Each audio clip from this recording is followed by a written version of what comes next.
Assalamualaikum warahmatullahi wabarakatuh.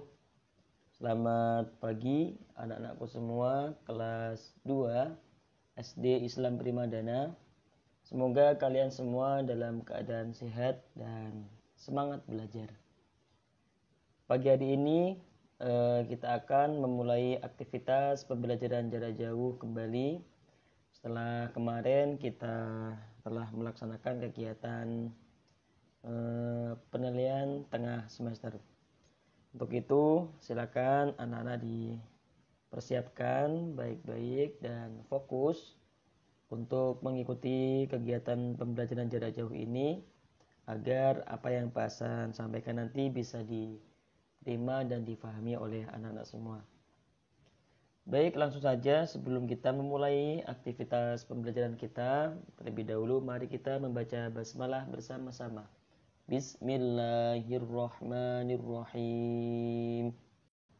Anak-anakku semua yang Pak Guru banggakan, hari ini kita akan melanjutkan materi PAI Dinas, yaitu pelajaran keempat dan pelajaran kelima. Untuk pelajaran keempat, materi yang akan kita pelajari adalah tentang perilaku terpuji. Tentunya anak-anak sudah tidak asing lagi dengan perilaku terpuji, bahwa perilaku terpuji itu adalah perilaku yang baik, perilaku yang mulia, perilaku yang dicintai oleh Allah Subhanahu wa Ta'ala. Ada banyak macam perilaku terpuji. Nah, pada hari ini kita akan fokus mempelajari salah satu di antara perilaku terpuji, yaitu kerjasama dan tolong-menolong. Kerjasama adalah pekerjaan yang dilakukan secara bersama-sama. Jadi segala bentuk pekerjaan atau kegiatan yang dilakukan secara bersama-sama itu disebut dengan kerjasama.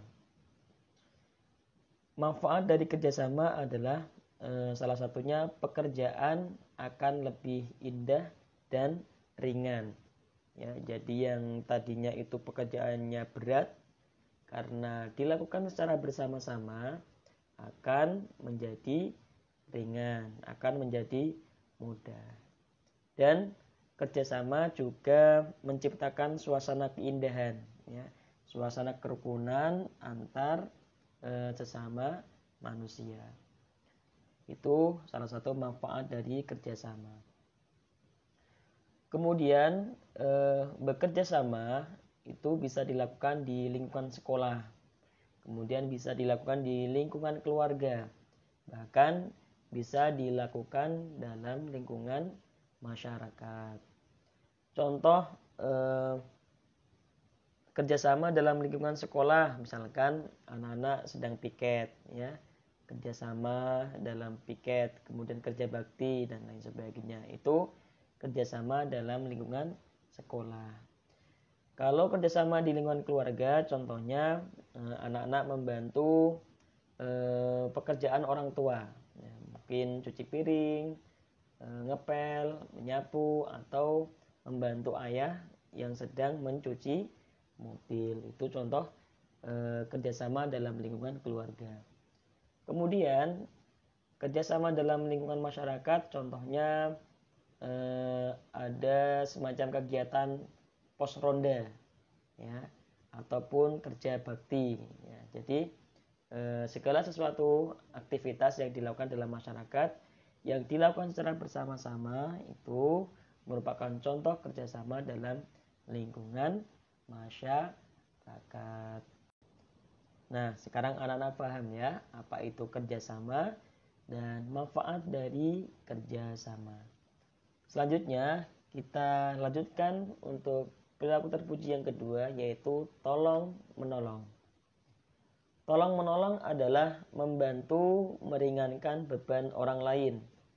Ya, jadi ketika kita sedang melihat orang lain yang sedang kesusahan, ya, orang lain membutuhkan pertolongan, maka sebaiknya kita harus menolong orang yang sedang membutuhkan pertolongan. Karena apa? Karena dalam agama Islam mengajarkan kepada kita semua untuk saling tolong menolong. Tentunya kita diperintahkan untuk tolong menolong dalam hal kebaikan.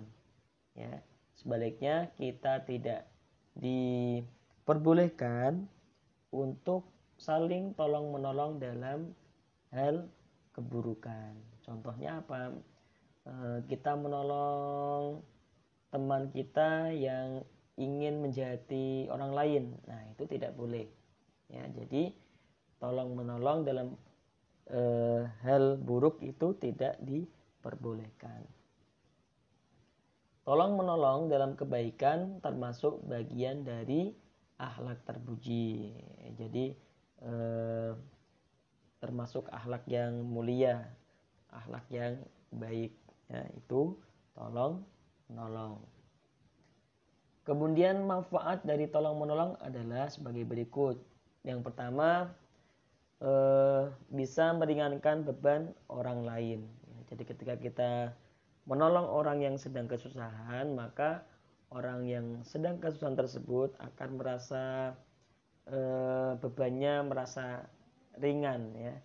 Jadi sudah tidak merasa berat lagi bebannya karena sudah kita tolong. Kemudian yang kedua, menunjukkan kebersamaan, ya. Jadi sikap kebersamaannya itu ada kalau kita saling tolong menolong.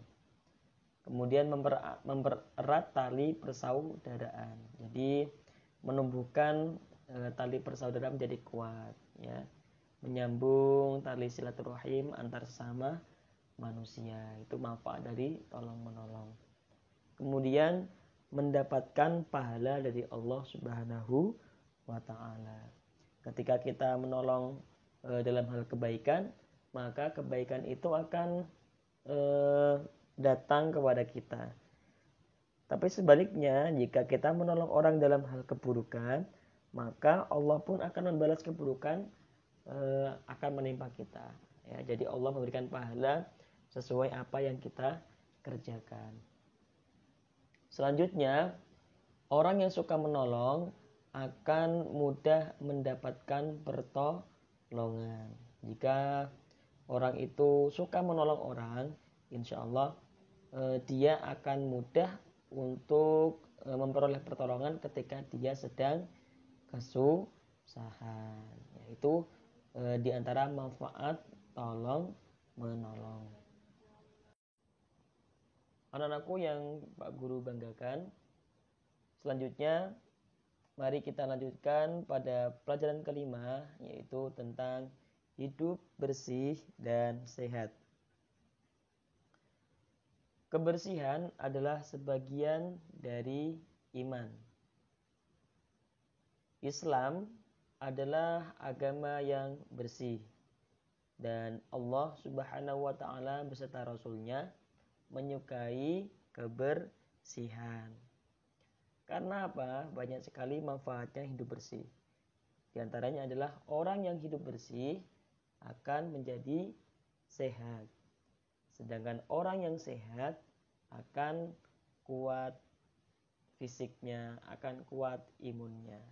Jadi tidak ada salahnya ketika kita menjaga hidup bersih. Hidup bersih bisa kita lakukan dengan cara menjaga kebersihan lingkungan, ya. Lingkungan yang ada di sekitar kita bisa kita bersihkan dari berbagai macam kotoran.